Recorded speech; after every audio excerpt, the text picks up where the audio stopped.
Hello again. I'm so happy to have you here today. So, today I would like to talk about prevention and cultivating gratitude and joy. We often have the notion that time flies. When we speak to a friend who we haven't talked to in a while, then we notice, oh man, so much has happened and like the years gone by like this. It's been so super quick. And when I speak to my grandmother who just turned 98, she confirms that, time only ever passes quicker as you age. And I'm close to 40 now, so I can tell you, I can feel that too. Like it seems to go quicker with every year, even though I really practice being present in the moment. As time flies by, sometimes we notice we may not always be at our best. We may not feel so great. And there's a couple of red flags that I wanted to bring up today so that maybe you can check whether any of that is true for you right now and then act upon it. So the first one is rumination. When we spend a lot of time in our head and circle around problems continuously, that drains us, that leaves us depleted of energy. And so we walk through life with that general feeling of uneasiness, of queasiness, and just low energy. Number two is low quality sleep. So when you wake up in the morning and you're still groggy, what's that about? Is it because of a late dinner last night, or is it a sugar hangover? Sugar hangover, what's that? So if you've ever eaten an entire large bar of chocolate in the evening and the next morning you wake up and your head is talking really gnarly to you and you don't feel great in your body, that's a sugar hangover. So it doesn't only come from alcohol, it can also come from sugar and from other indulgences. It's just a good thing to be aware of. Doesn't mean don't enjoy your chocolate, please do, in the amount that's good for you. And I know that I've been on the far side of what is good for me every once in a while, so therefore I can tell you from that experience.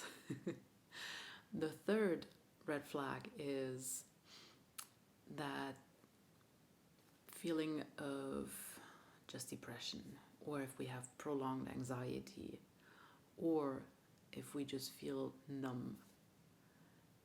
If we felt numb for a while, then maybe that is a cover-up mechanism for one of the first two, about anxiousness or depression. So when we numb out, then we can do that deliberately to let go of some stress. So for example, when we decide to watch a movie or just dive into a good book to forget about the rest of the world, that is perfectly fine. When we do it for the enjoyment of enjoying that movie, of enjoying that book, when it's not just an escape mechanism. So we can deliberately put things aside and turn towards something that brings us joy. That's a good thing. Now, this summer and fall, I have spent a lot more time in my head than ever before, I think. And I've ruminated a lot. Caught myself in that. Noticed it. And I also realized, I am the one single person that I can never get away from in this lifetime. So I better love myself wholeheartedly and understand how to work through this. And the one way how to work through that is to cultivate joy, to connect to that inner well of love, to find that inner well of love again. And I've found it before many, many times. But sometimes when we go through rough periods, then it's a little harder to reconnect to that spark. It takes deliberate practice. And so if you're in a good place right now, kudos, please keep watching, because one important message in here is the more deliberately we practice those things when we're doing well, the more readily they'll be available to us when we're not doing so great, so that we can uplift ourselves. And that connection to the love deep inside is something that I can just remind myself of by simply putting my hand on my heart. And then I can just feel it welling up. If that is difficult for you right now, a very good way to trigger that more easily is you place your hand on your heart, you close your eyes, and you think of a person that you really love and care for. This is a practice that Sally Kempton describes in her book, Meditation for the Love of It. I highly recommend the book. It's glorious. It lights me up so much. So she suggests to put a hand on your heart, close your eyes, and think of a person that you really love. And then you let that love well up inside of you. And when that feeling is really strong, then you let go of the thought of the person and you just focus on that feeling and on amplifying that and just staying with that feeling and feeling that in your body. That's how we cultivate that connection to our inner love. And that love for that other person, it's your love. It resides inside of you. It is always available to you. It is not dependent on that person. It is beautiful that that person may be there to receive it, and the love itself is yours. It's not dependent on them. You can bring it up anytime. You can access it, and you can practice that and have it more readily available to you. So that's the first practice. And the second practice is gratitude. Cultivating gratitude.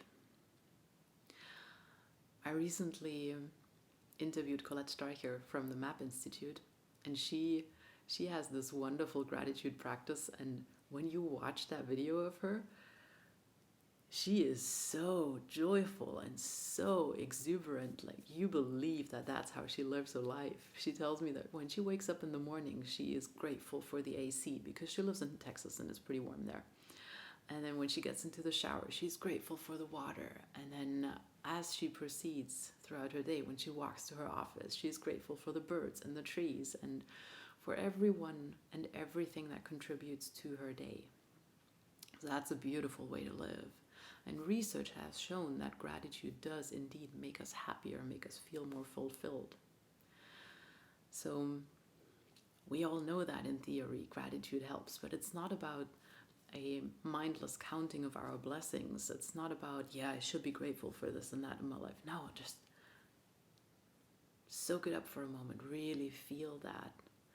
We can decide to turn our attention towards the things that don't work so well in our life at a given moment, or we can decide to turn them towards the things that do work well and focus on them and uplift ourselves, uplift our energy, and feel all the good things.